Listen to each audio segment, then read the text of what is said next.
Hello and welcome to episode 45 of the HHH Racing Podcast. This is your host, Howard Kravitz. Thank you so much for joining me tonight. Can you feel the energy? Can you feel the vibe? It is Belmont Stakes week, ladies and gentlemen, and what a fantastic guest I have for you tonight. I cannot wait to bring on our guest here in just a few minutes after I make a few brief announcements and some housekeeping. First of all, what you need to do is subscribe there, right there on the right side of the screen. Please make sure you hit that subscribe button. And after you do that, please hit the notification bell so that you will know when new content arrives on my show. We got a lot of things to talk about. Before we do that, also, you can find me on Twitter. You can see on the scroll there below, at H Kravitz. Again, follow me on Twitter, at H Kravitz. And also, you can email me, hkravitzhorse@gmail.com. Again, hkravitzhorse@gmail.com. A few quick things before I bring on our guest this evening. We have started something new here on the show, and you can see it on the screen there, so go ahead and screenshot, or of course, if you're watching a replay of this later, you can jot that down. And if you're watching live, also please make sure you chat on the right side of the screen so we have a very lively conversation. But I have a new race day blog that is starting this weekend. All you have to do is go to that website right there on the bottom. It's patreon.com/join/Triple H Racing Podcast. All the info on the racing blog, it's only $12.99 per month. It's only about $3 a blog. You'll get it every weekend. You got a special edition this weekend. I'm going to send out two blogs, one on Friday for the Friday card, which is, by the way, outstanding. And also, of course, one for the Saturday card. Again, all the detailed information will be below the video player in the description on my YouTube channel. So once our live stream is over, I will be right away, immediately within 5 minutes. The video will be available on YouTube. You just look at the description below the video player, and there's a link, and you can find out how to subscribe to my race day blog. I give a lot of fantastic information, including long shots, horizontal plays, pick fours, pick fives. It's a must. I highly recommend that you invest in the race day blog. Not only that, a portion of the proceeds goes to the Thoroughbred Retirement Foundation and to support the thoroughbreds who have given everything to us on the racetrack as they retire. So again, it's very cheap. It has great information. Highly recommend you subscribe to the race day blog. You can also find my picks on InTheMoneyPodcast.com at Canterbury Park. Canterbury Park in Shakopee, Minnesota. I give free picks on there on InTheMoneyPodcast.com, as well as my guest also gives free picks on there for NYRA. Again, he's a must follow. He wears many hats. We both are co-workers, as we both work for In the Money Podcast. Please follow us on the blog. All right, I don't want to waste too much time. We have a lot of things to talk about. We already have many, many people ready to go on the show, ready to ask questions. So we're going to jump right in to our guest. He's worn many hats. He's a handicapper, a contest winner. He's been a morning line maker. He's called horse races.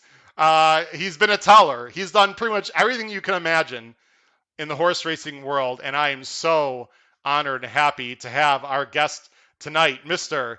Nick Tammaro. Nick from Texas. How you doing tonight, sir? I'm doing great, Howard. I was hoping you wouldn't rattle off any more things that I've done because I figured somebody would ask if I was any good at any of them. Oh, no. Listen, I've done some major research. I've known you.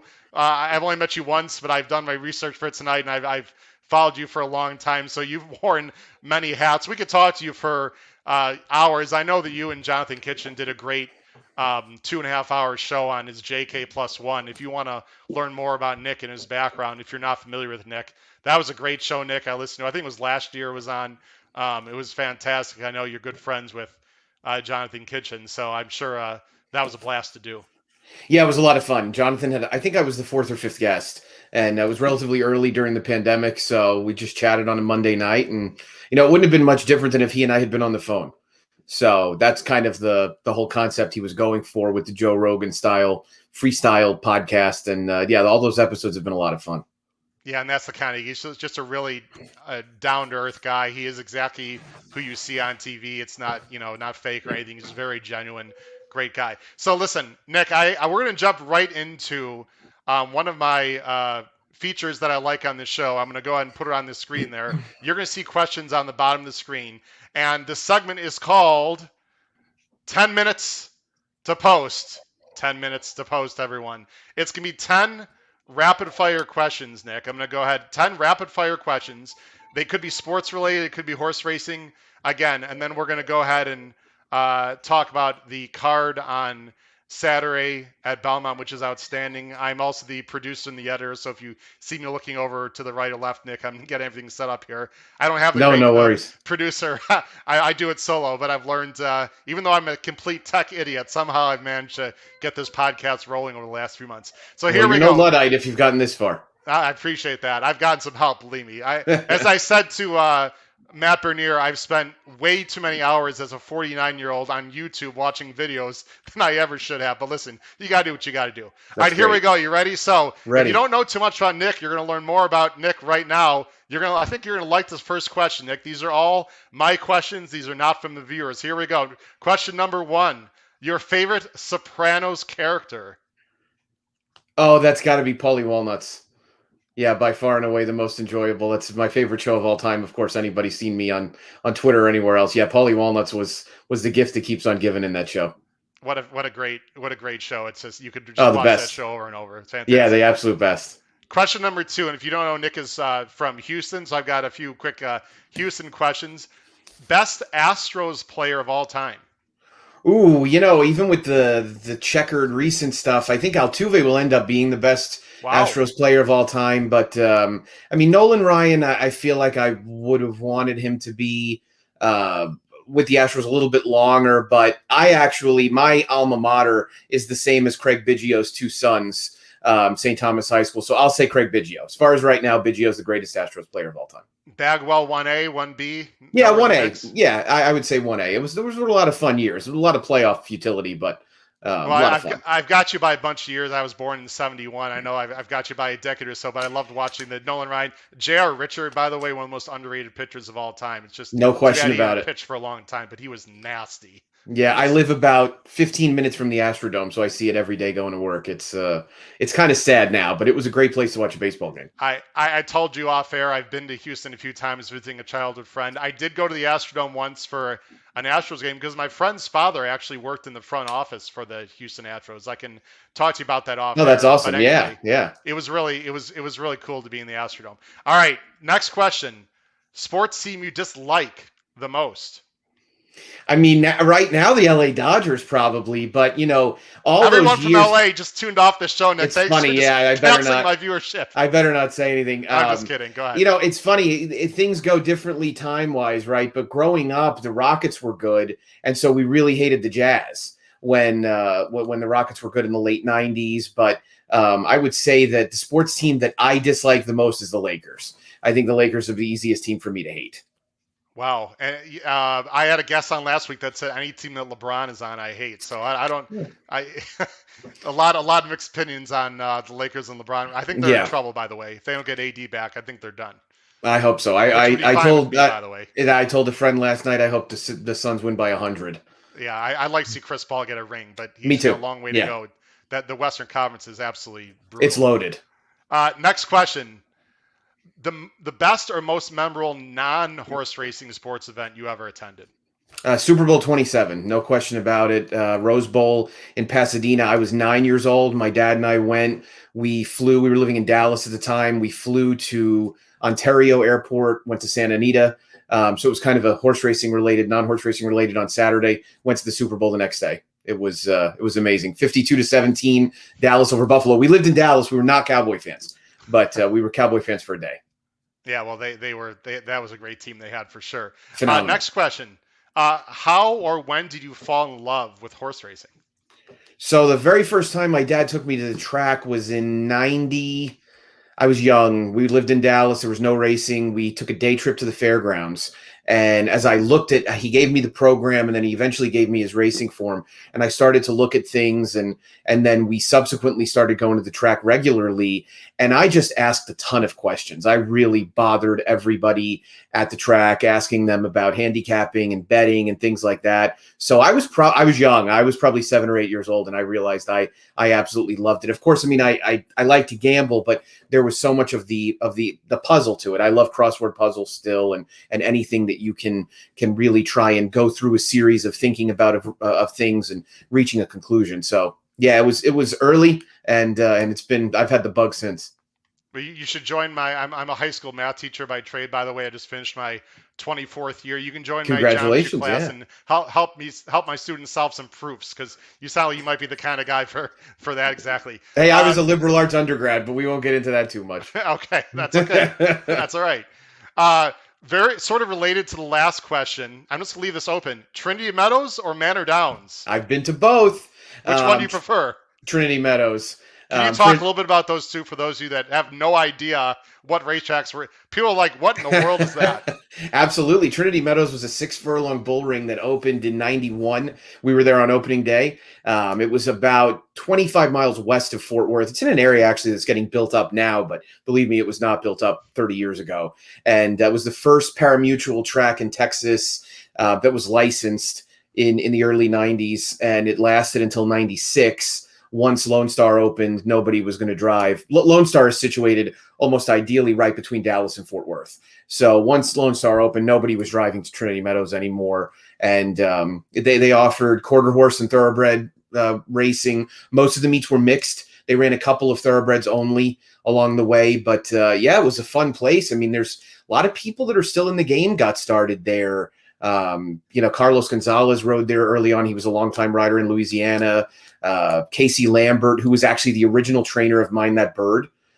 He was a jockey at Trinity Meadows. And so Trinity Meadows, I mean, I went to countless times. Maynard Downs, I actually called the races at Maynard Downs for 2 days in 2010. My good friend Pat Cummings was in Dubai, and he was calling the races at Maynard because he was in grad school at Baylor. And so he said, would you like to come up and call the races? Of course, Austin's only 2.5 hours from Houston. So I said, yes. So he said, come up and meet the GM. So I came up and met the GM, and my dad had actually Howard, by the way. Howard Phillips, exactly right. Coincidentally, right. Yes. It was not me though. It was not you. No. Howard's a very avid drinker. But so I met Howard, and he was drunk, and it was early in the day, but it was Florida Derby day anyway. So my dad was in San Antonio for work, so it worked out perfectly. We met in Austin. We spent the day playing the races. Pat called the races, and then I went up the following week and called on Saturday and Sunday. And Maynard Downs holds some distinction.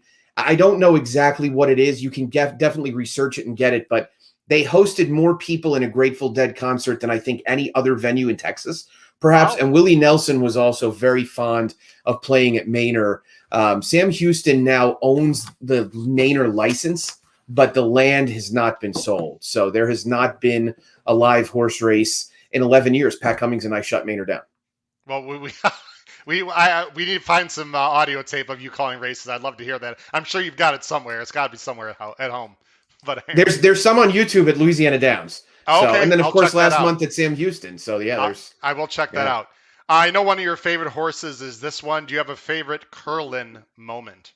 Oh yeah, 07 Breeders' Cup Classic. We had spent 2 days just getting dumped on with rain, and the Classic rolled around, and I was sitting with Pat Cummings, and I told him, the day before, Pat and Travis Stone and I were at that Breeders' Cup. The day before, I was sitting with Travis in the hotel handicapping, and I said, there's just no way Curlin can lose this race. So I was very just captivated by Curlin from the start. I was actually with 2 college friends at Lone Star betting the simulcast the day he debuted. So wow. I've always kind of been a Steve Asmussen fan, being a Texan, and him being, very into Texas racing. So once he got Curlin, I was really all in with him. But it was funny because I really liked that whole Triple Crown, not trail, but leading into that year. I really loved Any Given Saturday. Any Given Saturday had run a really good second in the Kentucky Jockey Club to Tis Wonderful. And so I was looking forward to any given Saturday along the trail. And then Curlin came along, and so my loyalty was a little bit split. But yeah, that was my favorite one. I saw him again the following year in the Breeders' Cup Classic. Obviously, he didn't win, but '07 Classic for sure. Yeah, that 3-year-old crop was amazing, and it's such a shame that that was by far the worst weather I think we've ever seen the Oh Breeders' my Cup God. at Monmouth. I had a friend that was there and said you could barely even see the racetrack. But my favorite race, Friday by the was the way, worst. Yeah. my favorite race other than Curlin that weekend was Midnight Loot coming down the middle of the track was unbelievable in the sprint, like coming out of nowhere. What a horse that was. I Yeah. enjoyed watching that sprint race. Yeah, no question about it. I'll tell you the best thing about the live viewing experience is that we were sitting probably just inside the eighth pole. And when you're at a place like that, you can, if you've watched any number of horse races, you can see them come in front of you and have an idea of what's going to happen. And they started to come in front of us, and I thought, man, he's really moving. But I believe it was talent. It was Idiot Proof. Idiot Proof was probably 5 lengths up. Yeah. And I mean, they went in front of us, and he's just this giant black blur on the outside. We looked at the infield board, and he had him. I mean, it happened so quickly. He was a really incredible horse, really, really immensely talented horse that unfortunately had a lot of injury problems. Yeah, but huge strides. Yeah, he was very good. I think they went 43-4. I think they went sub 44 to the half. Oh, they flew. Yeah, a Talent Search was in there, and Commentator, and it wasn't a particularly good field top to bottom, but they really flew on the front end. He was incredible. Well, Curlin's great. My favorite horse, by the way, is Rachel Alexandra. So I like Steve Asmussen as well. She was so special. All right, next question we have: the bucket list track or race day event anywhere in the world that you'd like to attend that you've not been to yet? I was I've close. Asked this question of many guests. I've got a lot of interesting answers. Yeah, I don't domestically. I'm kind of out of places that I really wanted to get to. And I've kind of been to every big day that I'd want to. It can be worldwide. Most people have given answers across the pond. I would probably say the Arc. So I was close to going a couple of years ago, and then of course my daughter came along, so that didn't go completely according to plan. But yeah, I think the Arc. I'm sure a lot of people say Ask It, and I think there's a tremendous appeal. I'm not into the top hat thing. Listen, that's the reason why I was hoping you'd pick that, because we all want to see that on social media, Nick. I'm not into the morning coat and whatnot. I would definitely like to see the racing, but I've never been to Paris. I've been to Italy. I actually went to Capanelle in Rome, and I've been to Spain, and so yeah, I would say the Arc. Matt Bernier and myself have number 1 as the Melbourne Cup, just because that looks like an unbelievable race, and I'd love to go to Australia. I've never been, but Ascot's like 1A for me, so I'm right. Yeah, that seems. Well, have you ever met an Australian that wasn't in a good mood or wasn't fun? Right, they're like the funnest people in the world. They are. I mean, it looks great, and that supposedly that day there and the party there puts the Kentucky Derby to shame. Look, the Kentucky Derby is just like a small little get together compared to the Melbourne Cup, apparently. Well, it's a race that stops a nation, right? That's right. It's exactly right. Always watch it at like 11 o'clock at night here in the Midwest or whenever. It's the best. Yeah. All right, we got 2 more questions, Dick, and then we'll get to the handicapping. The best day at the track, it can be either based on emotion, it could be based on finances. Just what would you define as your best day ever? It could be the first time you ever went to a track. If you had to pinpoint one, what would you say? I mean, if I had to pinpoint one, I would say November 1st, 2014.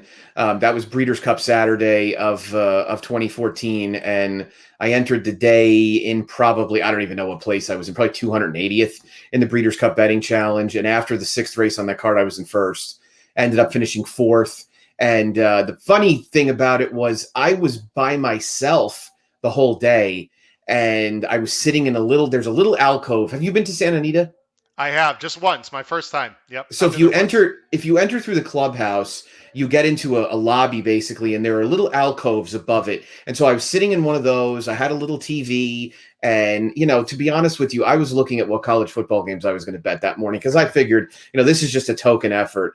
And so I ended up hitting a couple of races early, moved way up the leaderboard, and my friend Pat Cummings and Travis Stone were both involved. We had a little partnership of people along with my dad and another friend of ours, and they were both there. And so we kind of met up afterwards, and we were just laughing because we had turned our $10,000 investment into $104,000. So it was a good day for sure. That's a great story. And again, you can hear more about, I think, that story on the JK+1 and a lot of other things as well. So where's Eureka Downs? Jay wants to know at the bottom of the screen there. Our first comment, Jay, thanks for joining the show tonight. Do you know where I know Eureka Downs is? I know Fauner's in Grand Island, Nebraska. I would Yep. say that Eureka Downs is maybe somewhere around Northern California. I gotta be honest, I don't know where Eureka Downs I is. I think don't. everyone, Yeah, based on the pandemic, I think everyone knows where Fauner is now. Well, I don't know if that's good or bad, we but had no choice, right? right. And Mark, thank you. I appreciate your comment there. Again, feel free to comment as well. One more question for Nick, and then we're going to get into our handicapping. Nick, what's the best part about being involved in horse racing? I would say the racing community in general. I mean, most of the people that I've met that I'm closest with are from racing. I mean, and I've had really incredible opportunities because of racing. I've met people I wouldn't have otherwise. I mean, I'm not a big self-aggrandizer, so I probably wouldn't talk too much about it. But yeah, I mean, some of my best friends in life have come from racing, and it's sort of a fraternity. But we'd love to have new members, and we wouldn't haze you, but you know, it's a game that really gets into your soul, and I think you start to love it, want to bring people in, and yeah, I mean, that's definitely been the most rewarding part of it. Yeah, I've been doing this podcast just to let you. I mean, Nick, I've been playing the horses for 30 years, but in terms of getting involved in social media and podcasts, it's something I just decided to do in January. I had some spare time, and I actually have a journalism and broadcasting background a little bit, and I always thought it'd be a lot of fun. And in literally 3 months or whatever, 4 months time, I've met so many people. I had Michelle Yu on the show. I've got Andy Serling, by the way. Breaking news, everyone. Andy Serling will be coming on in July, next month on the HHH Racing podcast. But anyway, Nick, I totally agree. Just the people I've met that I always wanted to meet, people I've never known. I gave out Mishriff in January, and I got offered like 5 different dinners from people from Buffalo to California, That's and great. just so it is a great community. There's so many really good people in the game. And it's because it's such a great game. It's actually part of the reason why, just so everyone knows, we're not going to talk about tonight the test with Medina Spirit that came back. The split test came back positive. We could talk about that. That's a whole other show. But Nick, we're just going to bypass that. We're going to focus on the great racing at Belmont this weekend because it's really special. So I agree. The people in horse racing are just tremendous, and there's so many great stories that really um, aren't told or overshadowed by other things, unfortunately. So I think it's to focus on the races is sort of is my vibe. I talked about the previous situation with Medina Spirit. I'm sure you have opinions that we could dive into, but I think we'll just focus on the horses that are running this Saturday and Friday because the card is fantastic. So Nick, I'm going to go ahead and put the PPs here up on the screen. This is for Saturday. Before we get into the races on Saturday, and just so everyone knows, we could talk for 2 hours about Saturday's card. Nick, can you briefly just mention about how good Friday's card is, which we're not going to talk about, and also there are some 2-day multi bets that I'm sure you're aware of. If you want to talk to our viewers about that, if they're not aware of some of the 2-day bets going on this weekend. Yeah, I'm actually going to go on Steve Bick tomorrow morning at 9:15 Eastern time to talk specifically about the 2-day bets. There's a 2-day pick six that's a 20-cent minimum. There's a $2 pick four, which I think is really interesting. And I think the Stronach 5 kind of ushered in an era of higher price points on multi-race bets and the opportunity to make even a little bit more money. So yeah, we're going to go over all those in detail. He and I. There's some doubles, but I think it's the pick four and pick six that'll really garner the majority of the attention because there's just so many good stakes races, so many good grade one races and competitive races on both cards. So yeah, that'll be a lot of fun, and I'm ready to get this thing going. Yeah, I'm going to get involved in both the 2-day bets. By the way, Tom, thanks for joining the show. There it is. There's the answer. Greenwood County, Kansas. Kansas. Thanks, Tom. I would have never known that at all. And actually, the person who answered the question is not the one who asked it. So we're getting a lot of engagement. We are. Yeah, there was a lot of people that want to join this show and are listening tonight, Nick. So I'm going to be interjecting our viewer questions. I love it as we go along here. All right, let's jump into the races on Saturday. Now, Nick and I are going to first talk about the races on Saturday that are not part of the pick five. There are four. First of all, there's unbelievable. There's 9 stake races, unbelievable, on Saturday. We're going to be talking about the first 4 that are not part of the pick five, and we're going to do this very briefly, folks. If you want detailed analysis of my opinions of the early part of the Saturday card and also the Friday card, you need to sign up for that race day blog. It's a fantastic deal. It's very inexpensive. You get it for the entire month. Again, I will post the banner up there a little bit later, but below the video player, there'll be plenty of information in the description. So please make sure you see that on my YouTube channel. But Nick, let's go ahead and briefly go ahead. I'm going to let you run the show mainly in these races. The third race, one of your favorite races I know of all time, the Woody Stephens. Is there a Tom's Ready or a Still Having Fun in this year's Woody Stephens? I think the answer is going to be no, but go ahead with the Woody Stephens. Yeah, I'm afraid it's no. In fact, I when Baracho ran third in 2019 and I had kind of keyed on him in the trifecta, I told the guys I was with, I said I just should only bet the Woody Stephens every year. One of the things I love about the Woody Stephens is that races like the Woody Stephens and some of these turf races that we see this time of year, they come at a time when trainers have realized what they have in their barn. And what I mean by that is there are horses in this race, and you'll see horses year in and year out. This is not a particularly deep running of this race where horses are cutting back in distance and they're getting to what they were meant to do. I still like a horse that qualifies in that category this year, but he's not going to be anywhere near the price of a Tom's Ready or Still Having Fun. I like Nova Rags, and I have felt since his debut like Nova Rags was probably a one-run sprinter, and I think that Bill Mott got maybe a little ambitious after the Pasco, which was a race that he made him look like a horse still with a little bit of potential.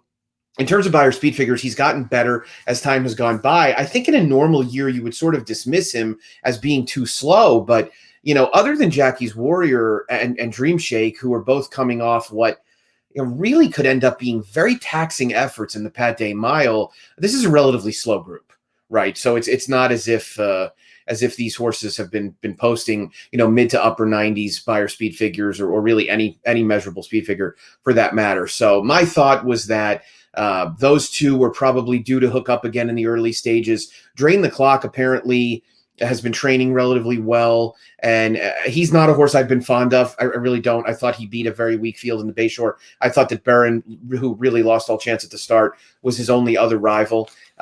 So yeah, I'm going to try Nova Rags. I'm going to play him with the main players, and mainly I would say Jackie's Warrior and Caddo River, and maybe a little bit of Dream Shake too. Yeah, Nova Rags ran the kind of race, Nick, in the Peter Pan that I think sets him up perfectly for this race. I mean, he was right up there to the lead, and it seemed like he hung a little bit late. I'm not sure he wants to go a mile and eighth. I totally agree with you.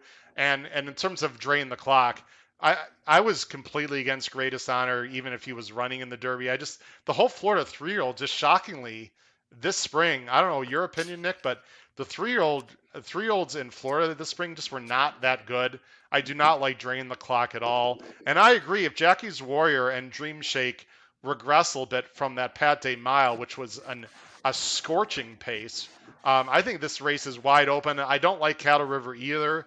I've always been against him, to be honest. I just don't think he's run a great race. I think the Arkansas Derby has just come back as a horrible race. It's a complete negative key race for me. So I agree. I think Nova Rags is definitely interesting. And if I don't think you're gonna get 8-1. You want to take a guess on Nova Rags, what he's gonna go off at, Nick? Yeah, I mean, probably 6-1 or so.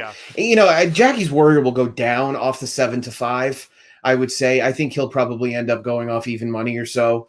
And although I guess it depends on what kind of money Drain the Clock takes, because if Jackie's Warrior does click down to even money or 6-5, Dream Shake still has to take money because they weren't separated by much.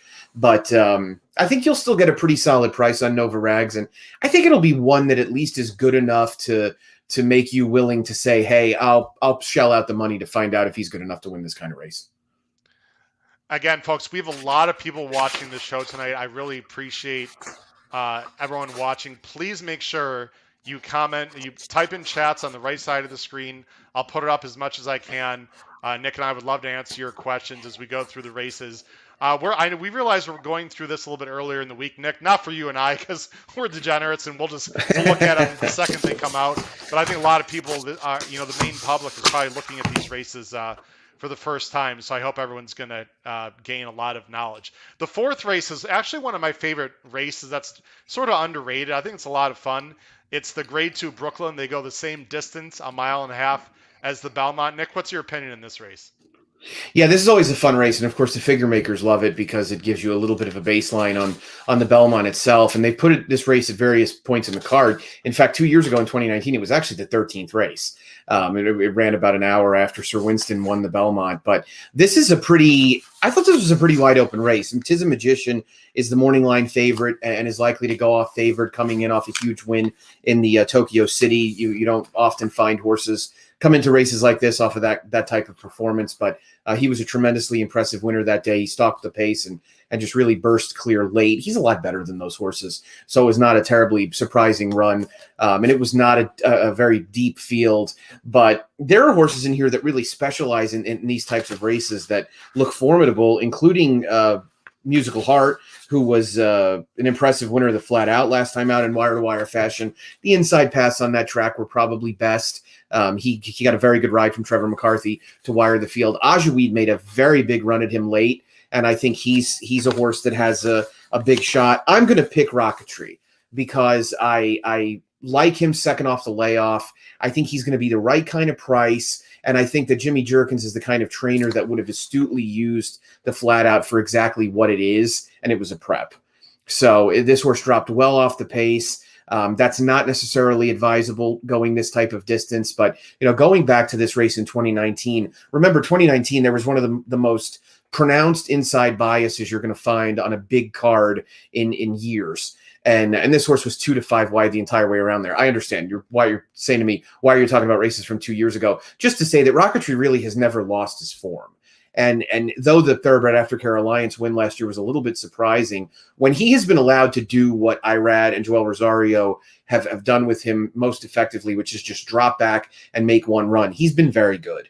And so I think that's kind of the way that he's going to get ridden. And he's going to be a square enough price. I don't see any point in taking a short price in here. But I can tell you, as far as the early pick 5 goes, I mean, I'm definitely going to use Rocketry, Musical Heart, Ajaweed, Tis a Magician, and Lone Rock in some capacity. They won't all be A's, but I'm going to make sure I've got at least some coverage. Yeah, I think it's pretty wide open. Maybe Rocketry can pull a Kaleidoscopio. One of my who came from 30 back or something. Nick, that was crazy, that race in 2013. Yeah, I liked Rocketry when he first started going long. I'm not a big fan of 7-year-olds. I don't get caught too much up in age, but I think his best races are behind him. I'm going to talk more about this on the blog for those of you that receive it. I love Ajaweed in this spot. I do think Musical Heart and Tis a Magician will keep the pace honest. It looked to me in the last race in the flat out like Ajaweed was just starting to get his motor rolling. And once he split horse at the top of the stretch, I mean, that was a legitimate run that he made, I thought, Nick, against Musical Heart. It wasn't like Musical Heart was slowing down. Maybe Pletcher's just figured this horse out. I really, really like Ajaweed in this spot on Saturday. But of course, knowing New York, they'll go again 51 to the half, and Ajaweed won't be able to get there. But I think with Tis a Magician in there, I think the pace has a chance to be honest. Let's go to the 5th race, Nick. This is the Acorn. It's a grade 1. Again, we're going to be the pick 5, folks, starts in race 7. We'll talk about those races in more detail. This is a small field, Nick, but a fantastic field in the Acorn. Yeah, it really is. And Search Results is a horse that was obviously just a neck or so away from winning the Kentucky Oaks and looked in mid-stretch as if she was going to get the job done. She was 3 for 3 heading into it and brings in the best credentials, I would say, having been now a multiple graded stake winner, or I should say a one-time graded stake winner and being placed in a race like the Oaks. I think the mile is probably her best trip. Just my take on her, having watched her in the Busher and then the Gazelle and the Kentucky Oaks. I think that this trip really is ideal for her. Drawing outside seems like it's very favorable. Look, I mean, we could talk for quite some time. She's the horse to beat, no question about it. Yeah. I'm going to pick Day Out of the Office because I was late to the party on Day Out of the Office. I did not think that her Schuylerville was really all that great. And so when she came back in the Frizette off the layoff, I thought, this is kind of an ouchie horse that's supposed to run at Saratoga a couple of times, never made it. And she just really blew their doors off. And I thought that the way the juvenile fillies unfolded was probably not in her favor. I think she's actually a better horse with a target, which is a little odd for a speed horse. I generally believe that speed horses are at their best on the lead. I thought she ran great last time. I thought the 8 Bells was a tremendous performance off the layoff. This is a filly that was mentioned for a variety of different races early in the spring and didn't make any of them. And to come back and run that well and be run down by obligatory after chasing that hot pace and opening up, turning for home, I thought to myself, I cannot wait to bet on this horse in the Acorn, because I think the mile trip being drawn right outside of the main speed in Miss Brazil with a guy like Johnny Velasquez, it just seems like she's going to get her trip. Yeah, it looks like she's going to just sit the pocket. I loved obligatory in the. It was one of my better opinions I've given out in my 3.5 months on the show, and I got lucky because the pace worked out. But if Day Out of the Office for some reason is not ready, I would not completely discount obligatory again, only because Miss Brazil, she's going. There's definitely speed. Day of the Office should be sitting close. Search Results should be sitting close. I agree with you. Day of the Office is a very likely a winner along with Search Results. Andy Serling, who we both enjoy, I know you're good friends with, thinks Search Results is one of the most likely winners on the card. He just tweeted that out about an hour ago.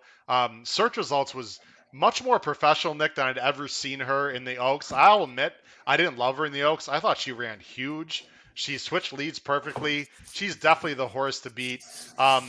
One question about Day of the Office. Timothy Ham, the trainer, said she's ready. Nick, this work tab to be is very strange.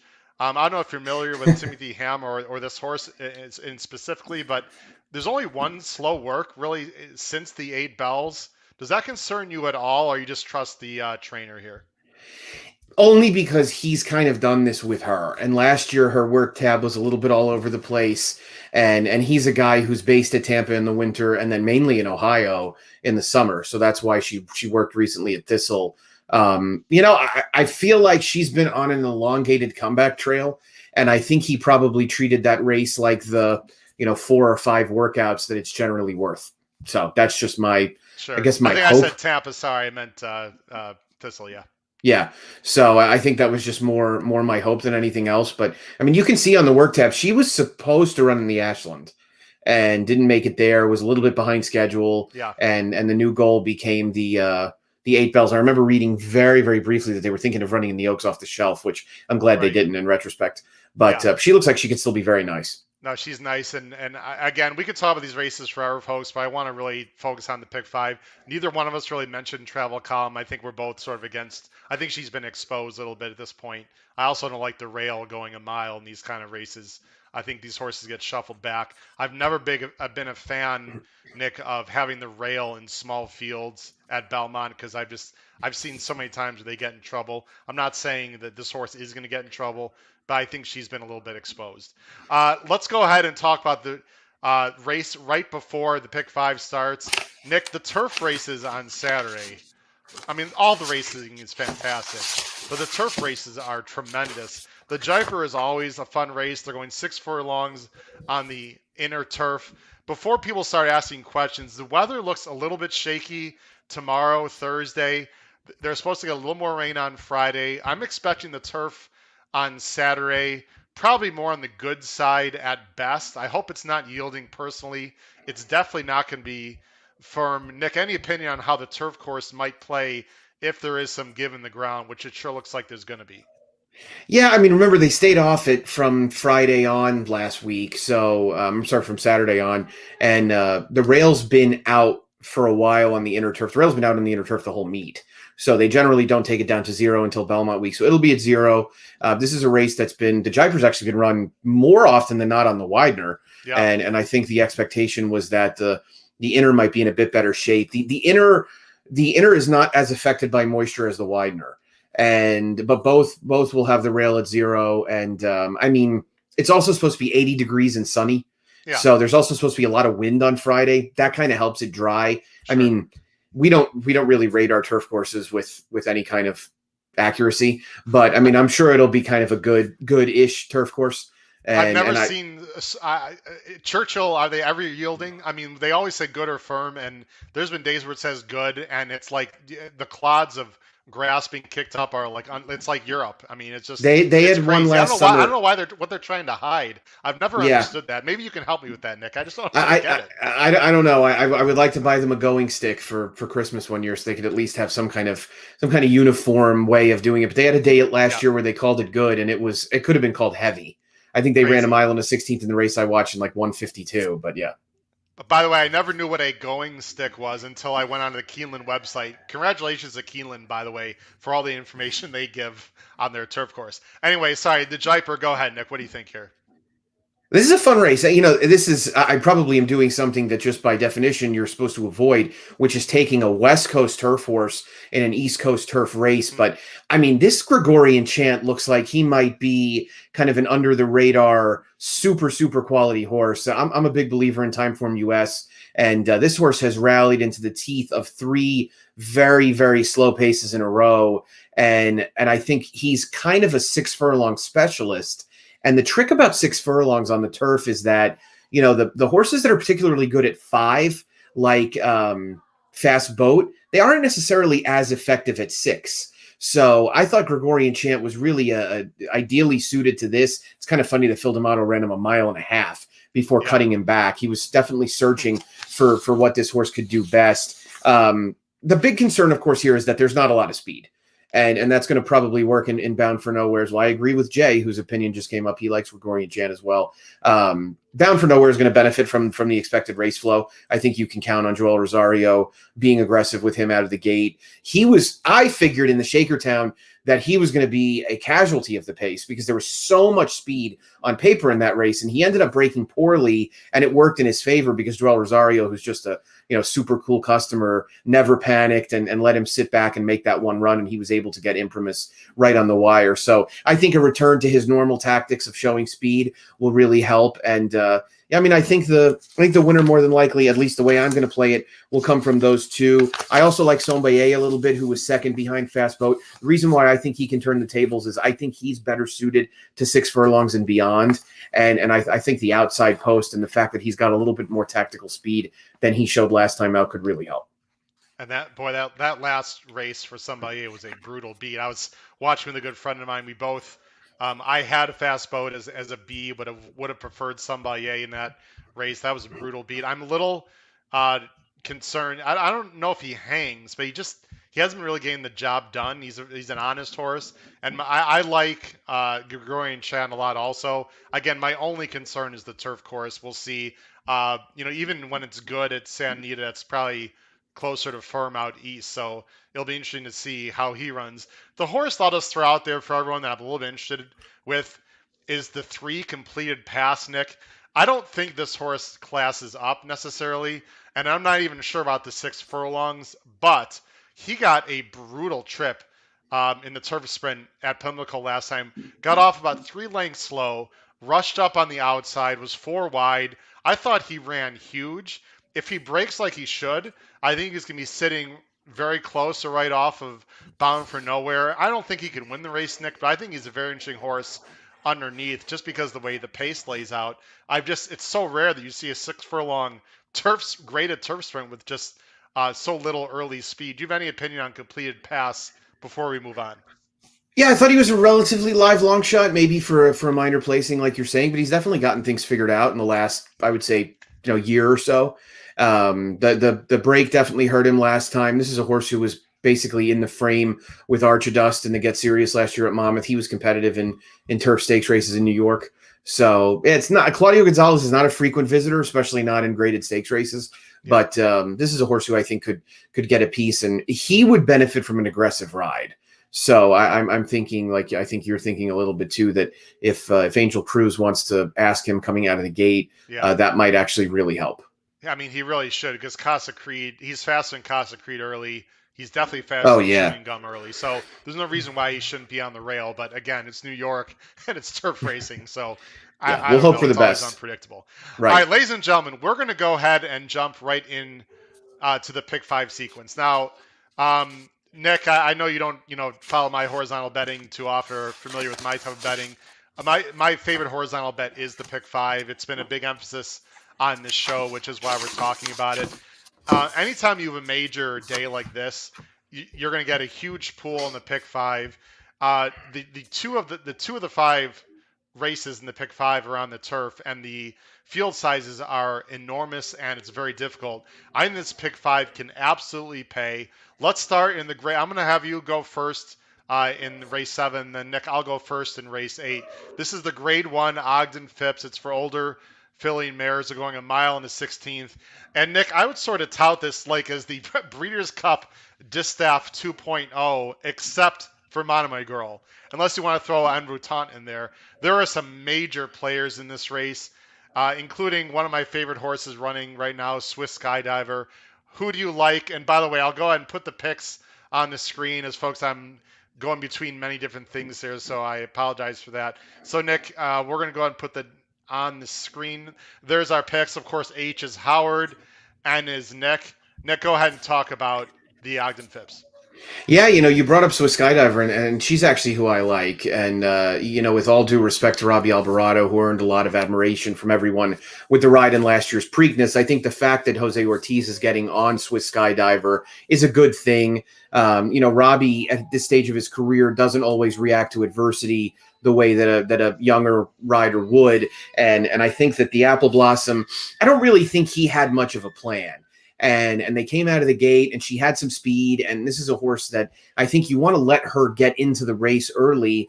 And he kind of didn't allow her to do that and ended up getting stuck inside. You really didn't want to be on the rail at Oaklawn really at any point during the recently concluded meet. And she spent the entire time there.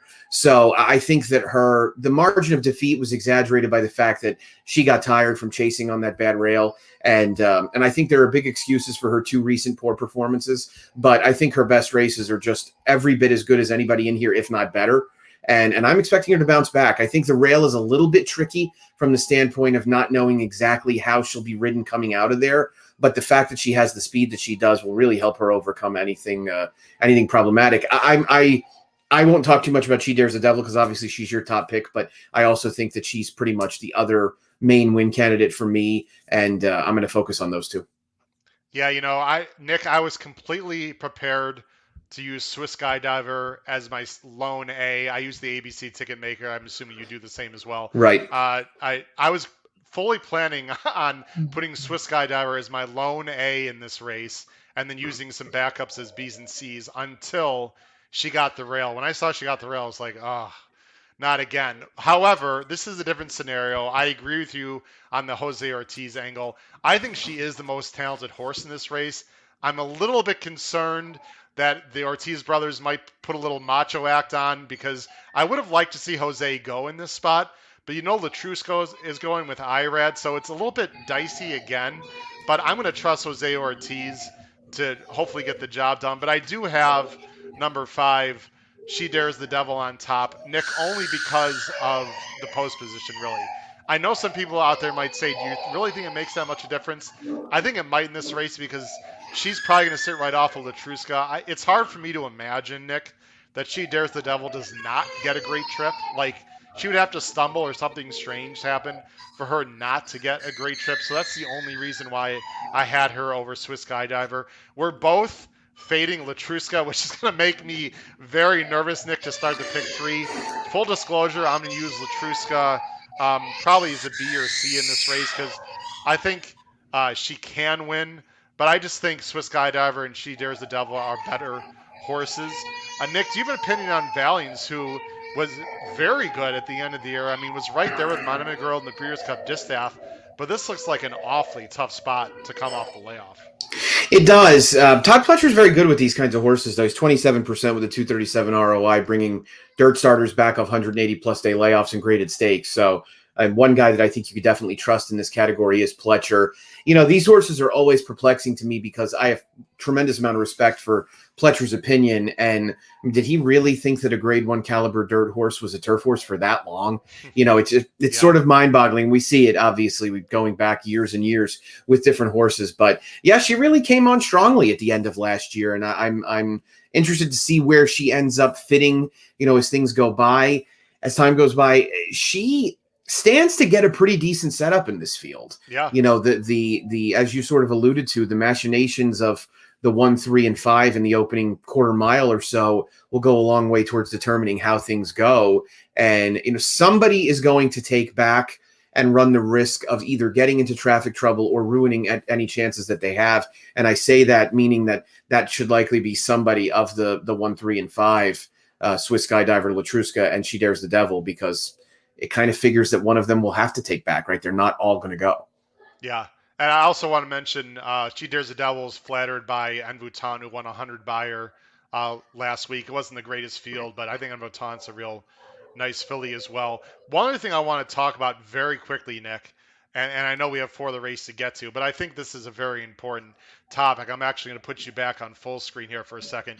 I've talked about this on my show. What do you do in your horizontals? There are some people that are watching the show that like to bet a caveman ticket.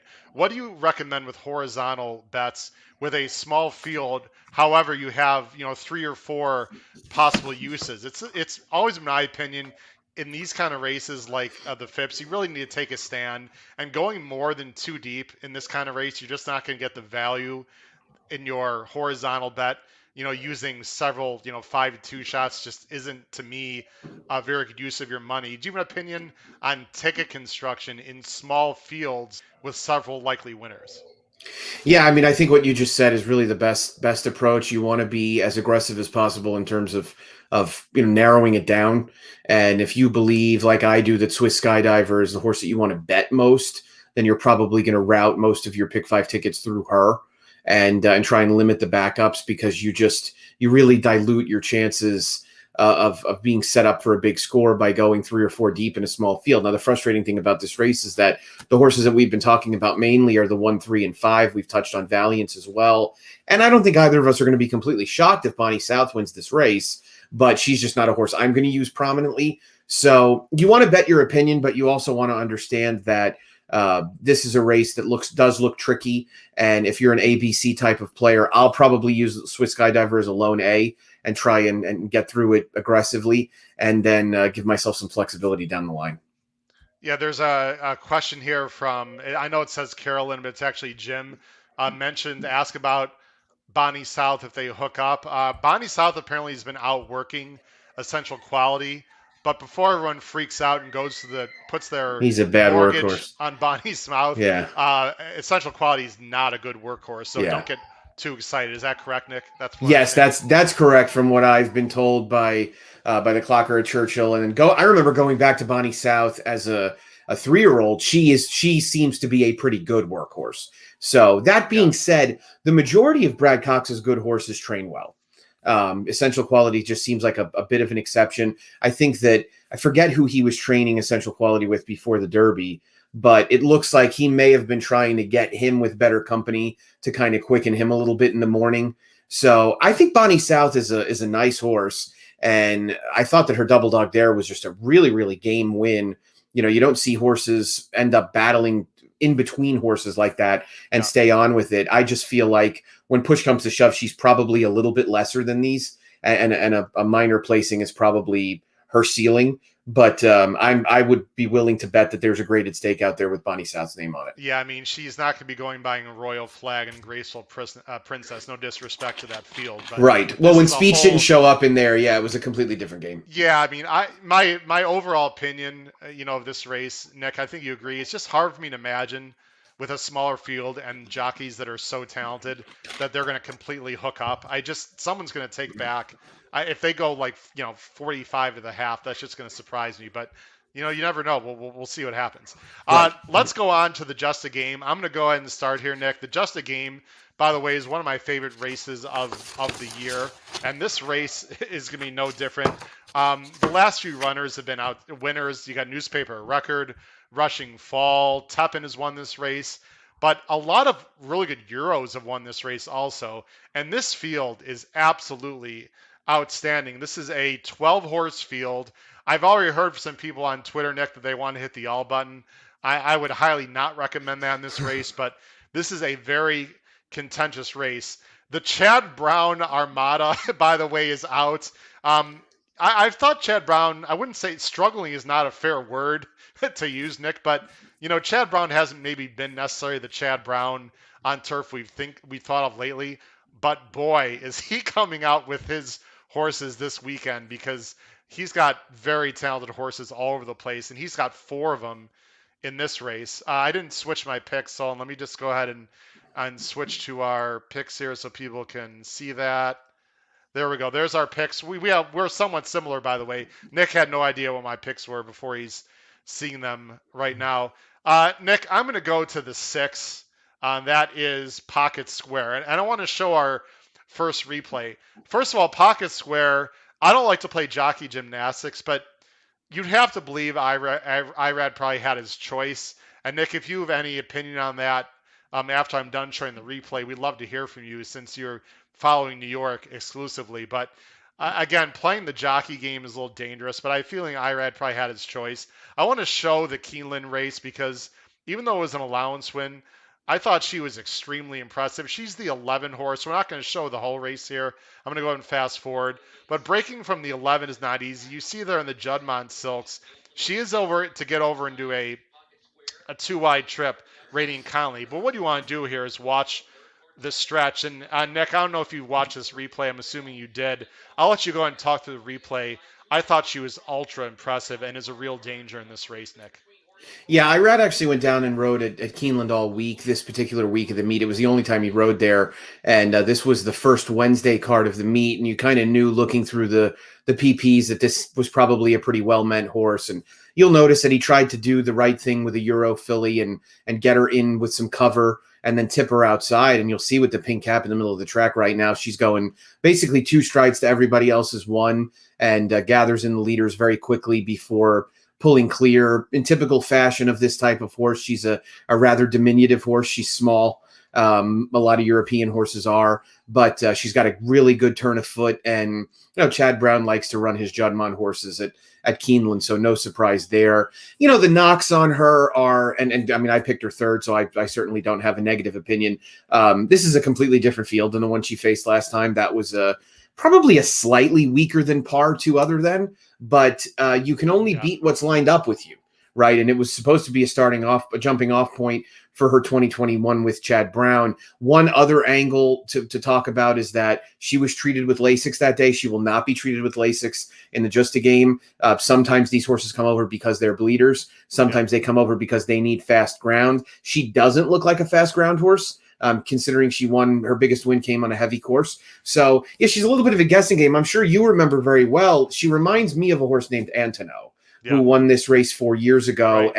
It's kind of funny, if you click on Chad Brown's record and you go down to Antono, you're going to be amazed. I don't know if you've done this yet, but you're going to be amazed at how similar, if you sort it by horse name, you can get them alphabetically. Sure. Or you can search her name exactly.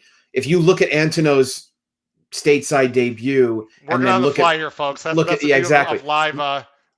Look at her race at Keeneland and look at Pocket Squares. It's almost exactly the same.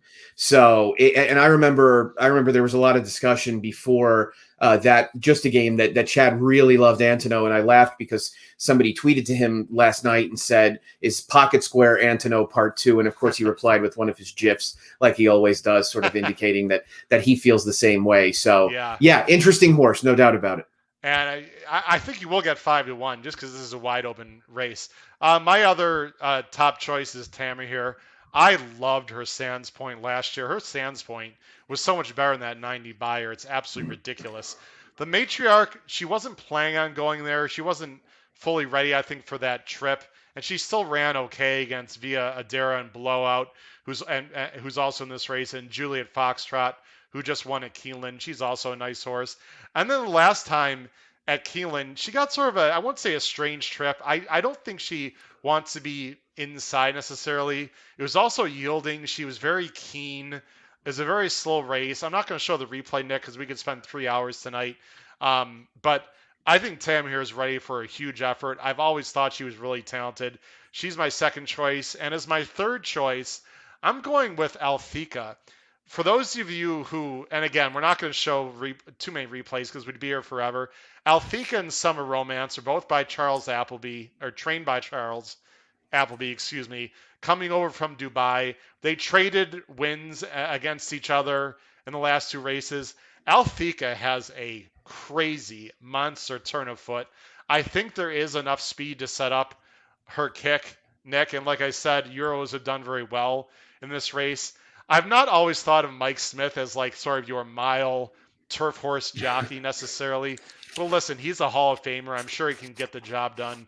I much prefer Althea in this spot over Summer Romance of the two Appleby horses. Nick, you have the 11, which is a very interesting horse in this race on top. Why don't you talk about your top selection?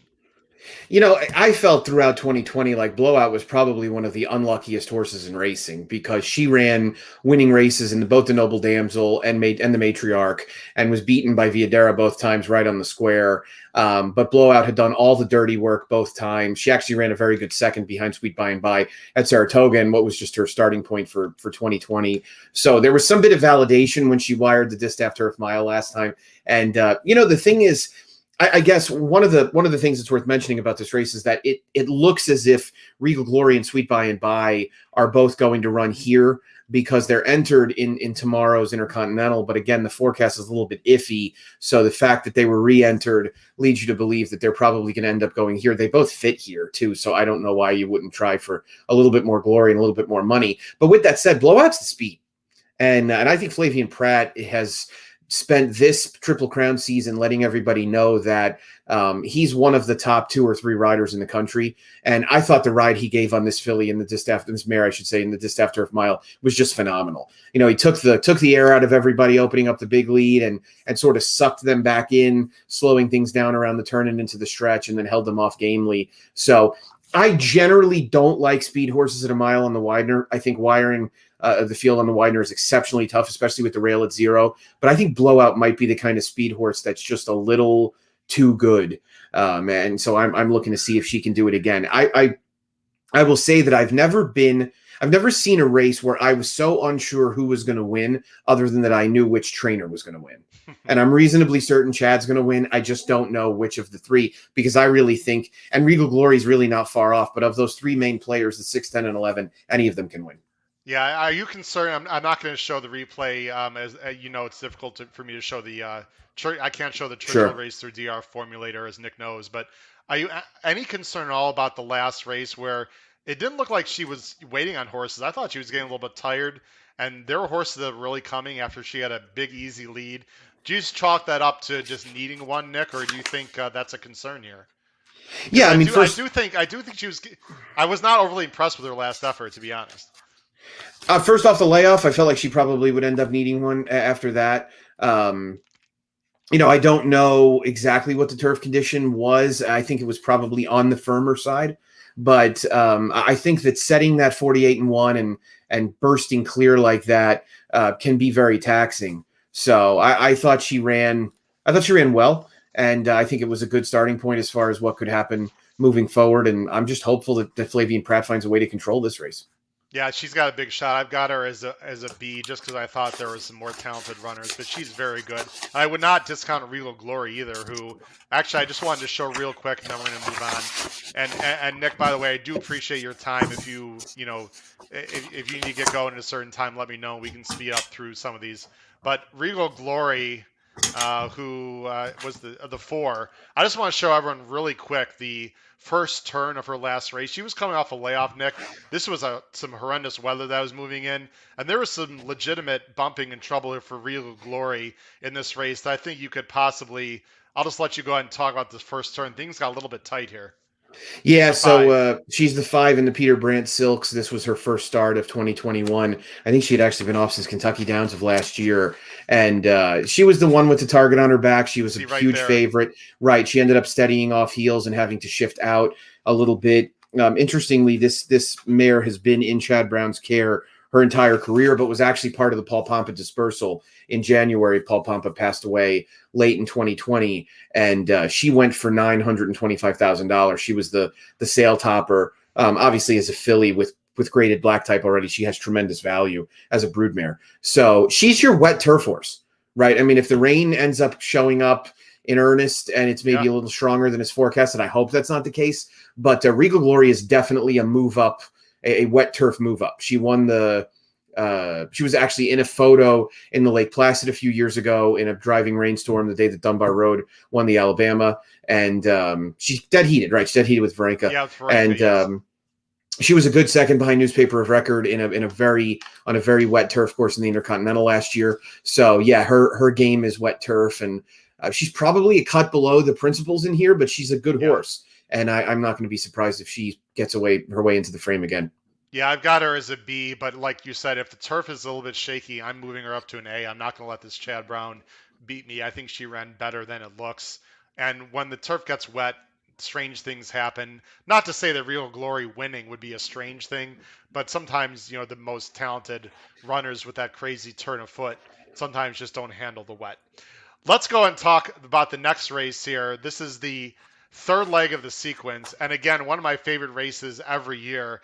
It's the Grade 1 Met Mile, $1 million on the line. They're going 1 mile. It is a small field, but it is a very good field. Nick, I'm going to let you kick this off as I go ahead and switch our picks. Go ahead. Yeah, this is one of the funnest races you'll find all year, and even though the field is pretty compact, I think it's competitive, and I think that there's basically two ways to approach this. You can concede the race to Nick's Go if you think that he's just simply better than these horses, and I'm not going to spend much time arguing with anybody who thinks that's the case. His best races are simply better than anybody's best races in here. Maybe save Mischievous Alex, but it's pretty obvious that this horse took a huge step forward when he moved into Brad Cox's care, and without delving into the assorted reasons why people think that's the case, understand that a big reason why this horse got better is because they started to let him do what he's good at. And they let him just go to the lead and kind of take fields with reckless abandon. And that's not something he was allowed to do frequently enough with his prior trainer. And I think that kind of went a long way towards him losing confidence and just being a poorer racehorse. So I think he'll come bouncing out of the gate and probably head to the lead, and I envision him being very tough from there. I'm going to take a small shot against him with Silver State, who's a horse that I've always felt like was ideally suited to a one-turn trip. If you isolate his 3 one-turn races, you have his second career start where he missed by a nose behind Necker Island, who of course ended up being a stakes caliber competitor, and you have 2 7-furlong wins at Keeneland and Churchill. And granted, neither of those 2 7-furlong wins are good enough to be a huge contender here. They're not bad. And he earned speed figures in both of them that put him in the ballpark. This is a horse that really has a nose for the wire and is in the barn of a guy that has won 2 of the last 4 Met miles. So obviously Steve Asmussen knows how to get the job done. Actually, two of the last 3. Yeah, 2 of the last 3. So this is a situation where this horse is probably going to benefit if somebody wants to go with Nick's Go early. I don't think that's likely, but I think there are enough conceivable scenarios to me where Silver State can get the job done, and he's going to be the best value of to me what are 3 really ironclad win candidates. And then why don't you go ahead and talk about the 2 inside horses, Mischievous Alex, who is my second choice, and then if you want to mention Dr. Post also. Yeah, I don't want to read into it too much, but Mike Welsh, who's a very skilled workout observer and a South Floridian, obviously, he's been tweeting for a couple of months now that Mischievous Alex has not been as sharp in the morning as he was prior to the Carter.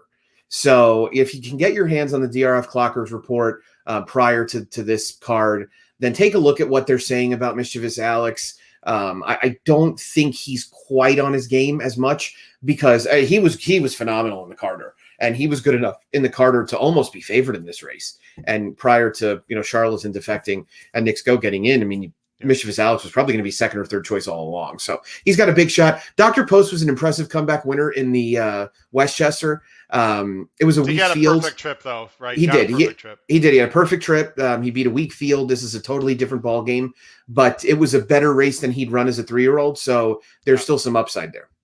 Well, your silver, my sort of sneaky horse in this race is Dr. Post. He's my third choice, by the way. It feels to me K-Nick's Go. I don't think I've ever seen a 6-5 shot, Nick, that I've so wishy-washy with, because if he runs anywhere near what he's done before, he just looks like he lays over this field. I mean, he's going to have the lead. what I found strange was Cox was pointing this horse to the Sexton Mile at Lone Star, and then they decided, not, I wouldn't say just on happenstance to go to the Met Mile, but it wasn't like we're going to the Met Mile, right? So I mean, it was sort of, to me that's a little bit strange. I was completely against K Nick's go in the Saudi Cup. Anyone that followed me knew that I didn't like that spot for him, and I thought Mishriff was interesting. I just happened the racing gods were smiling upon me that day, but here he looks really tough to me. If he runs anywhere near what he can run, Mischievous Alex, for just so everyone knows, if you don't remember, that day, which was the day of the Wood, that track was extremely slow. So going 110 and then 123 and 4 is actually really good for the way that track ran. I'm definitely going to look at that workout report if I can, Nick. I'm not too worried about the rail. To me, it's really only 1-6. My only issue is Silver State, and I hate disagreeing with you, Nick, because, like, I mean, you're Nick Tammaro, right? Who am I to argue with necessarily? But, you know, I don't like Fearless didn't come back with a very good race. Express Train didn't come back with a good race. I don't know if he really classes up. I mean, if to me, if K-Nix Go or Mischievous Alex runs their best race, Silver State cannot win this race. So maybe this is the day for Silver State, but I'm just a little bit against him, although I obviously respect your opinion and all points taken. And the other thing I'll mention with Dr. Post is this is the kind of progressive 4-year-old that I think is very interesting. He's going to have to run the race of his life, Nick, but I don't see a reason why he couldn't, especially if you're wishy-washy on the inside and outside horse. Yeah, I mean, the best that we'd seen from Dr. Post as a 3-year-old wouldn't be good enough, but his first start as a 4-year-old obviously was. So it's an interesting question, and I think the difference between the two of them, respectively, Silver State and Dr. Post, is that you kind of want to demand value, and you want to get a decent enough price on Silver State in order to see if he's good enough to beat these horses, because he's going to have to elevate his game. There's no question about it. And either Knicks Go or Mischievous Alex, at least to get Silver State into the exacta, are going to have to come back off of some of their best races. Yeah, and Jim mentioned that Cox was avoiding Charlton, but if you're really that good, why are you avoiding Charlton? I mean, I don't know. I just it I think. seems so Well, I mean, strange to me, Nick. my take on that is that I think that Brad Cox was still smarting a little bit from the beating that he took Yeah, off of Charlatan in Saudi, and I mean, I don't have much of a window into that barn, but what I was told is that Cox really thinks that Knicks Go is better around 2 turns, yeah, I've and heard that too. that that makes sense, and it's generally speed horses are better around 2 turns because you have more of an opportunity for separation, Right. which he will not have in this race. He will not be given an opportunity to hit a turn and burst clear a little bit. So we'll see exactly how Mischievous Alex is ridden out of the gate, and if he's meant to push a little bit from the early stages, and that could make things a little bit tougher on Nixco. I'm personally hoping Mischievous Alex lets K Nix go and just sits right outside of him and goes by in the stretch selfishly. But Nick, it must be nice to have a barn where your backup plan is the Grade One Met Mile. I mean, what a job Brad Cox has done in that stable, unbelievable. It really Let's is. Yeah, unbelievable. Let's go on to the Manhattan. This is a fantastic race every year. This is another good one. It's a mile and a quarter on the inner turf for older males. You could go many different ways. Again, let me go ahead and switch our picks here. Oh, sorry. One other thing I want to put. Everyone look at the bottom of the screen, please. This is important now. If you want to be a guest handicapper next week, pick the winner of this race and put it below in the comments section below the video player on my YouTube channel. Again, you'll be able to do that right when this broadcast is over in about 15 minutes from now.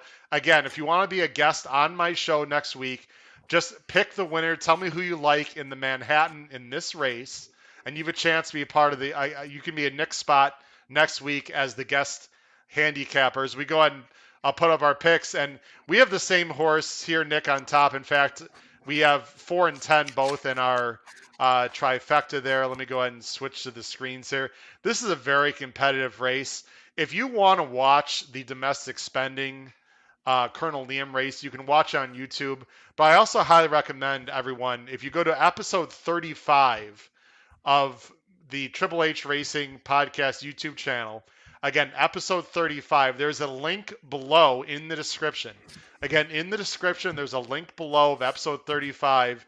Nick, at my recap show, I went in great detail over the Turf Classic, the Oaks, and the Derby on the Monday after Derby weekend.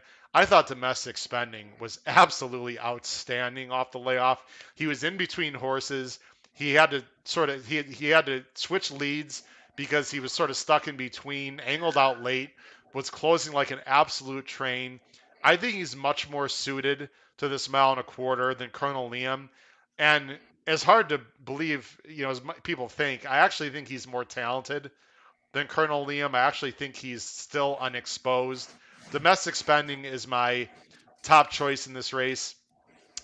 My second choice, sorry, I have to go back. Oh, I forgot myself. Yeah, my second choice is another, again, Chad Brown has 4 in this race again, Nick, which is just absolutely amazing. A bunch of them can win.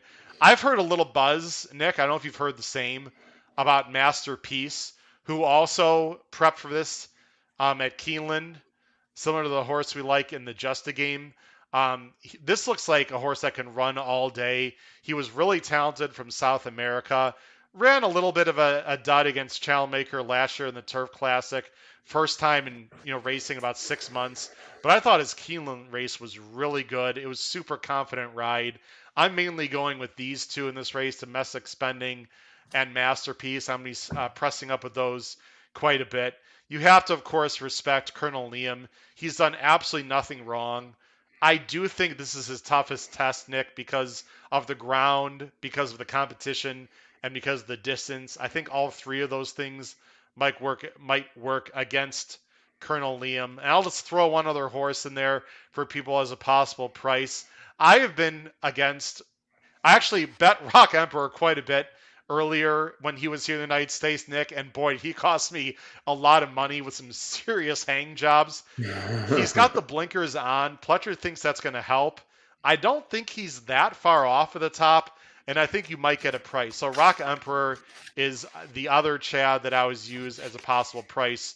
You are also going with Domestic Spending in the Manhattan. Yeah, I mean, I thought Domestic Spending's win, you could call it, in the Turf Classic was about as impressive a race as you're going to see from the dynamic standpoint. That was a race that was run at a very, very moderate early clip, and I mean they basically flew home. And Domestic Spending had multiple lengths to make up in that final furlong or so. And when he switched outside and he started running, he's a horse that has a European pedigree, and he kind of runs like a little bit of an imbalanced Euro. Sometimes he'll get on his left lead, but he'll quicken so fast. It's just very, very impressive. And I thought he was tremendous. I think he's close to a cinch in this race. I'm going to be very surprised if he loses. I think this is going to look a lot like his. He wasn't a stablemate of bricks and mortar, but he came around just shortly after. And it's funny, after he won the one other than at Belmont last June, I remember I texted Andy and I said Bricks 2.0 question mark. Just because if you look at that race that day, and Don Juan Kitten that he ran down is really not a bad horse.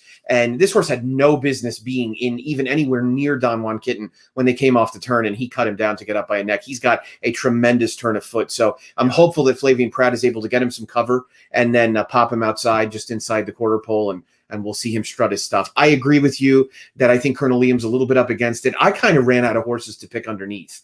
I was not particularly fond of really too many others. My concern with Masterpiece is that if you look at the way the horses from that race came back, I think that figure might be 5 to 8 points high. So that was my big concern. Admiralty Pier came back. You can see got an 83. I'll just go and quickly go through some of the other horses. Yeah, you can talk about it. And so I was a little worried about that. I think Talker Listen came back. Bandua has not come back. Talker Listen came back and dropped maybe 6 points, and Jason Solitude did too. So yeah, 5 points on Talker Listen, running a good race also. And Jason Solitude was 8 points. So it looks like it might be that 5 to 8 points high. And so if Masterpiece had a 95 fig from last time and not a 103, we probably wouldn't be spending a whole lot of time talking about him. One other horse that I guess we should at least touch on, even though I'm not particularly fond of him, I picked him third, is Gufo. I thought the Man of War was an interesting looking race on paper going in. I thought it ended up being a real dud.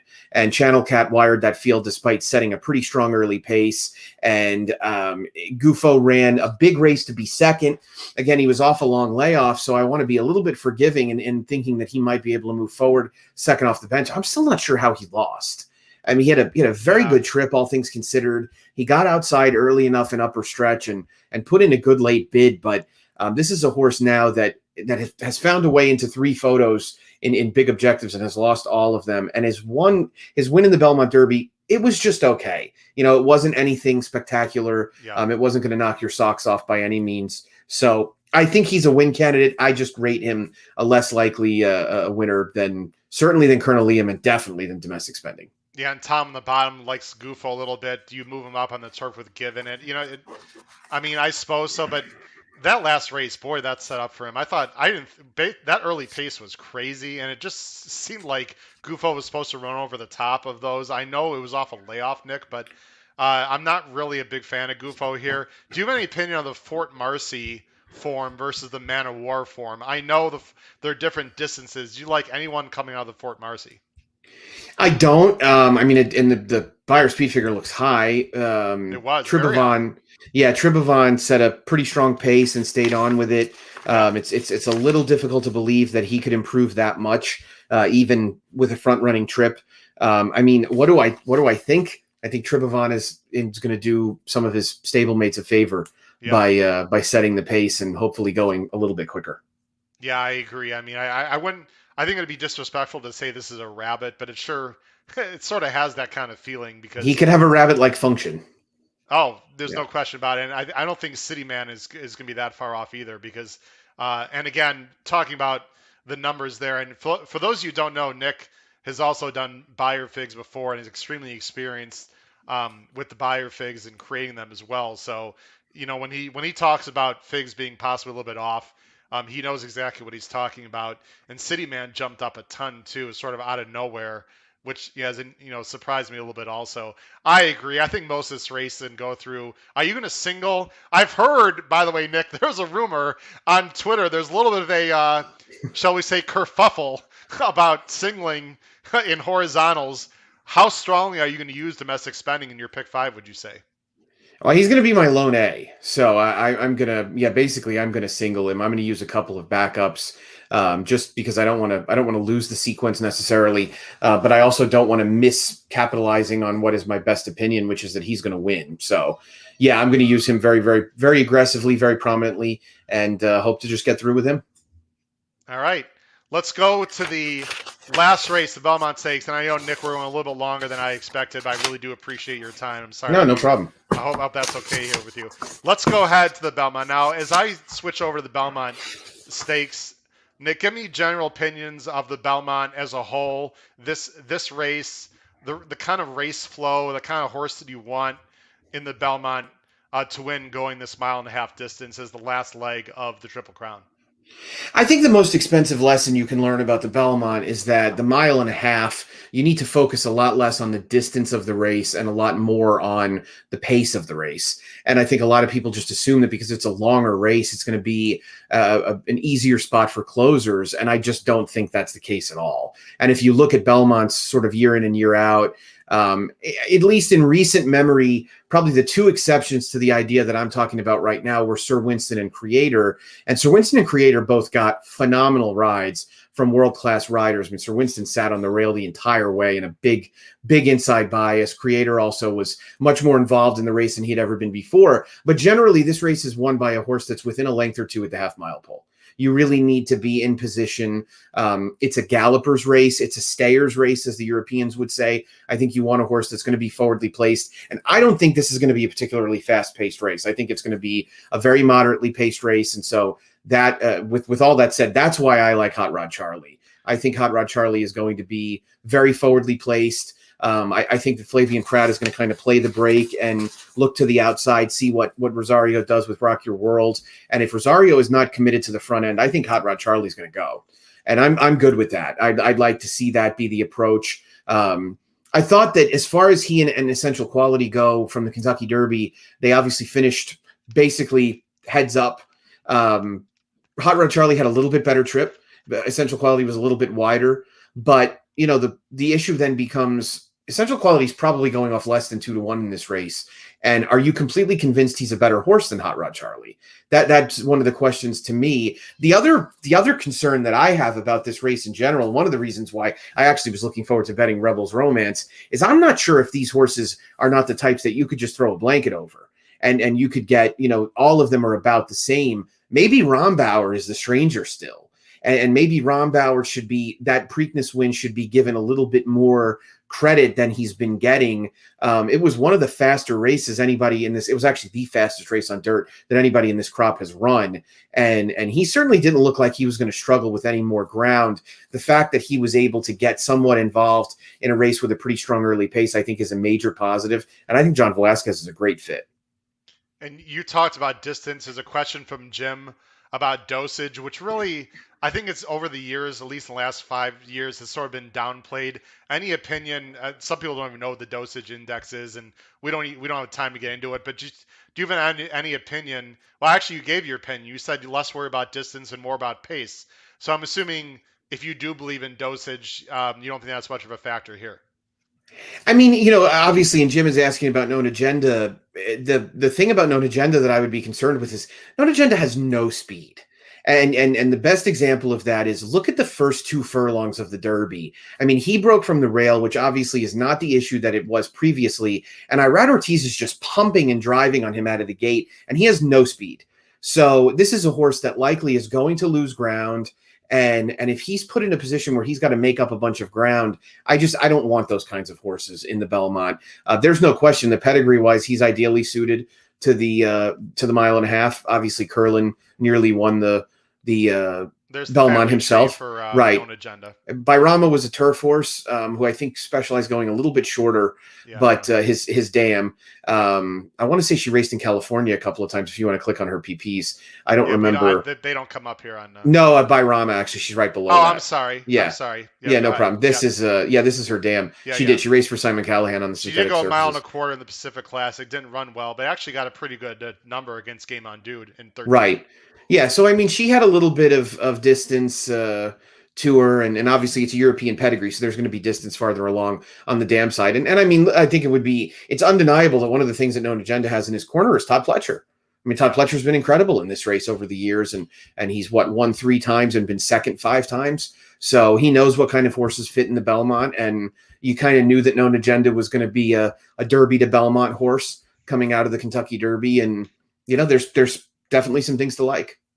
You've got Essential Quality who, listen, we both talked off air about David Aragona, and he's just, you believe as well as I, he's probably the best morning line maker in the country. I think 2-1 is a good morning line. I have a feeling this horse is going to take some steam, Nick. I think this horse is going to be more like 7-5, 8-5, just because he's been the, you know, best of this crop in general all along, ever since last year. He had trouble in the Derby. I notice you have him third. Is that more because you don't like the value, or you really don't like his chances much in this race? I mean, a little bit of both. I would want to use Rombauer somewhat prominently. I could see myself using all three and just trying to get alive in any of the multi race plays to all of them, Mhm. because I think they're the three likeliest win candidates to me. But yeah, it's more so that I didn't want to exclude him from the top three. I wouldn't want anybody looking at our picks and thinking that I don't like Essential Quality at all, which is Right, not the right, case. right. So I think from a value perspective, he's a little tough to take.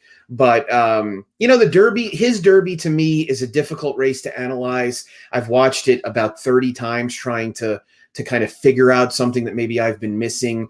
And I can tell you that watching it live around the turn, I thought he was going to win for fun. I thought he was just going to blow by those horses and go on with it.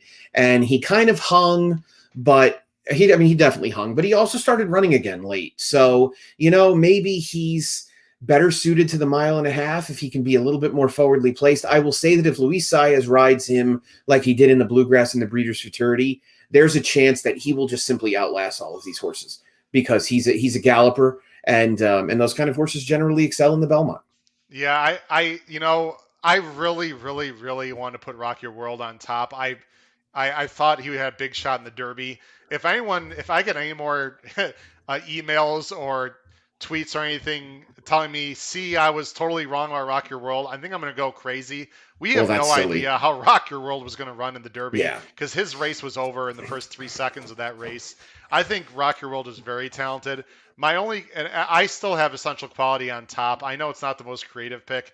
I just think, Nick, he's going to set an absolutely great trip either behind Rock Your World and or Hot Rod Charlie. Just they've been pulling for this race.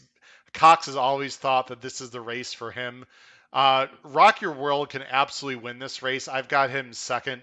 I think, like I said, he's either going to go to lead or sit off of Hot Rod Charlie.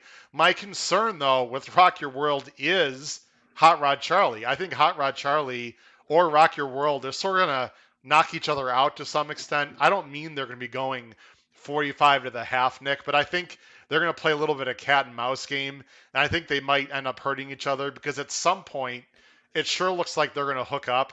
And in terms of Hot Rod Charlie, who, by the way, was my top choice in the Derby, and I really, really needed someone to go by. I guess we can't even say the Derby winner anymore, right, Nick? I thought he might even go by the Derby winner Mandaloon. Can we officially say that now? I don't know if I got in trouble for saying that, but if Hot Rod Charlie was really what I thought he'd be, I thought he should have won the Derby. He got an absolute dream trip.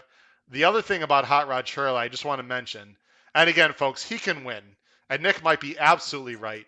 But when you look at the family tree, um, he's certainly bred. So let me show the tree on the male side. I mean, he's Oxbow, awesome again, absolutely fantastic for the distance. Indian Miss was a sprinter, and if you go further, Glacken's Gal was a sprinter. We know Indian Charlie was very good. Obviously, you can get some distance, but in general, it's very sprinty on the dam side. And my general opinion on Hot Rod Charlie, Nick, is if he couldn't win the Derby, I don't know if an extra quarter mile is going to do him well. Do you have any concern about the breeding at all on Hot Rod Charlie, or am I just completely wrong? I mean, look, as far as his pedigree goes, what I would say is he's a half to Matoli. That also doesn't say much about Yep. Belmont pedigree. Yep. So yeah, I mean, there's a concern on that part, but he didn't have any more disappointing a final quarter mile than Essential Quality did, right? So I think what you're saying on Well, that is that yeah. you think that the extra distance will help Essential Quality and potentially hurt Hot Rod Charlie, and I think that's likely. But let's also not forget that they were both in relatively close proximity of a pretty strong pace.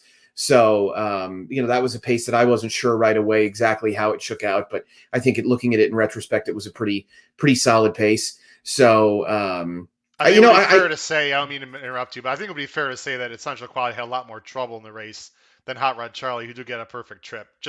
Just for reference point. No doubt about it. Hot Rod Charlie had a better trip. I mean, I thought that after the early trouble out of the gate, I thought Essential Quality's trip was good, other than him being wide. But the thing was, early on in that card, and even though the Derby didn't play out that way, wide was good. Being outside was a big advantage. So I didn't think the Derby played out that way. I also don't know at this point whether we can make a determination on the Derby itself as far as how the track was playing. So I think if you're looking for, I hate to even say, maybe even the quality. I mean, Folsom, who I liked a lot last week in the Matt Win, I mean, blew by Helium he just and Obesos. buried Obesos and Helium. I know right. Helium and Obesos are not the top. I mean, how far is Obesos really off of the top? I mean, not that much. And a fresh shooter. Granted, it was for Cox and Godolphin and Giroux, but I mean, just absolutely blew by two Derby horses. So. And then Rumbauer goes by the Derby. It's crazy to say the Kentucky Derby is not a key race, but I'll tell you what, it hasn't really come back as strong as it normally would have so far. No, it has not. And in fact, Superstock came back and ran poorly in the Texas Derby on Monday as well. So yeah, there has to be real concern about the Derby right now. And I think that's part of why I want to use Rumbauer prominently as well. I think he still has a chance to kind of be the now horse, as one that when they astutely skipped the Derby, gave him that 6 weeks until the Preakness with an idea of an eye, I guess, on running in both of these, and seems to be working so far. I'm going to go ahead and and Nick, again, I can't thank you enough for being on the show and appreciate your time. I already went like 20 minutes longer than I told Nick we'd go, but he's like me. We love to talk horses and, no and we problem get at all. involved. And there's a lot of people are asking questions, Nick. I'm just going to go ahead and show you. This is my personal caveman ticket. I'm not a fan of caveman tickets in general, but Nick, we do have some viewers and people watch that aren't as experienced and don't have, don't aren't familiar with the ABC method. You can completely shoot this down, Nick, and say it's the worst pick five ticket you've ever seen, or you could say you agree with some of the things on here. I have a 135 caveman ticket at the bottom. Obviously, I would assume you would be singling domestic spending and not going three deep in the Manhattan. Any general opinion on how you'd put together a caveman ticket for those people that want to play that? Yeah, I mean, I guess it would. I probably wouldn't be five deep into just a game. If you could narrow that down a little bit, that would obviously help ticket costs. But I mean, I think the Ogden Phipps is a race of leg one where you're going to use a few horses, and then the Phipps to me is, or the just a game to me. I'm going to use the three Chads.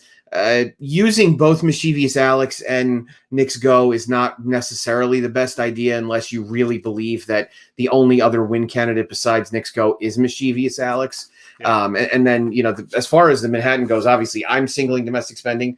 sure. But so to me, I mean, those are the two opportunities to potentially shave the ticket cost down a little bit. But again, you've got to let your opinion dictate it, and you've got to let it be handled by who you think are the likeliest win candidates. And I didn't talk about Known Agenda personally. Nick, I was completely against Known Agenda in the Derby, not because of the rail. I just thought, as we've said, the 3-year-olds in Florida were just slow, Right. flat out slow this spring. I've decided that I'm going to use them a little more on Saturday. I could be completely wrong. I can't have Pletcher beat me in this kind of spot. And we've seen horses take big jumps up in the Belmont coming off of the Derby, and so I would probably use him in a caveman. I just can't have this horse beat me. And I think, Nick, if you beat Essential Quality, even with Rumbauer, this pick five is really going to jump up. So I think a lot of smaller tickets. I don't know if you agree with this. I think a lot of smaller tickets are going to single Essential Quality. So if you can beat Essential Quality, even with Rumbauer or a shorter price in the Belmont, you're really going to get paid. Don't you agree? Yeah, absolutely. I think there's going to be the majority of the money obviously is going to go through Essential Quality. So if you can beat him with a horse that even is a moderate price, 3-1, 4-1, you're going to get a lot more value out of it than that. Yeah. Let's see if there's any other quick questions. From Norma, here it's a single question. I think you just answered it. Was there anyone else you consider singling other than domestic spending? No, that's actually my wife asking if I am single.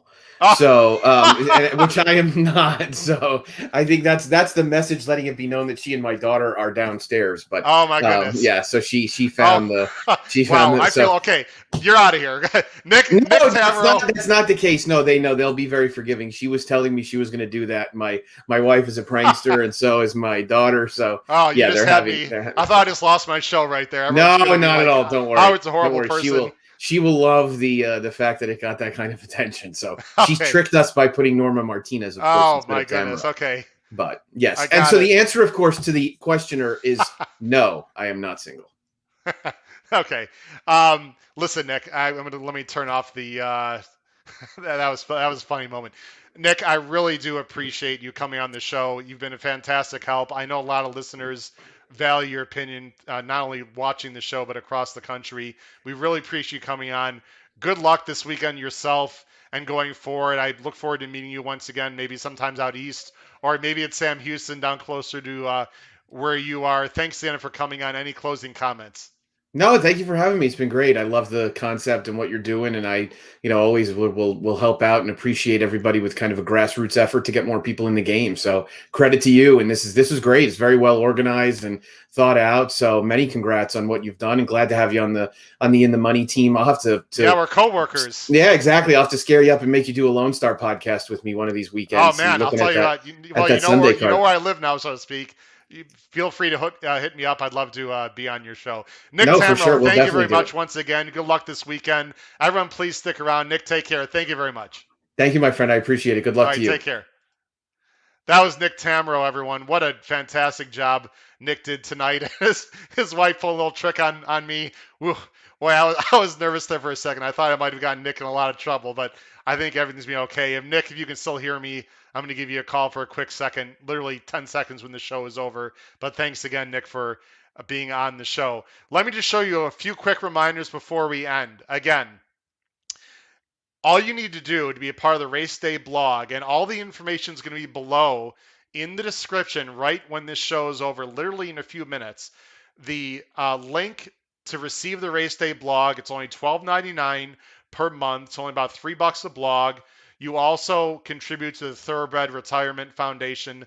I give spot plays, long shots, ticket construction, a lot more information. I've given out obligatory at 16 to 1 on Derby Oaks Day. I've given out Idol, who is 5 to 1 in Santa Anita. Many long shots and many sneaky good opinions I've been able to give out on the blog. This is something you absolutely want to get involved in. So please subscribe on that Patreon website uh, to my blog so you can receive it starting on Friday. And then finally, just one more time, if you want to be on the show next week, below the video player in the comments section, pick your winner of race 10, the Manhattan. Just type in the comments below who you think is going to win the Manhattan. And I'm hoping to have two guests on the show. Again, we'll have two guests of viewers only, viewer guests on the show next week. Just put that in the comments below who's going to win the Manhattan. Folks, thank you very much for joining me tonight. I really appreciate it. This has been the HHH Racing Podcast. Good luck with all your bets this weekend in the Belmont Stakes. Take care, everyone. Good night.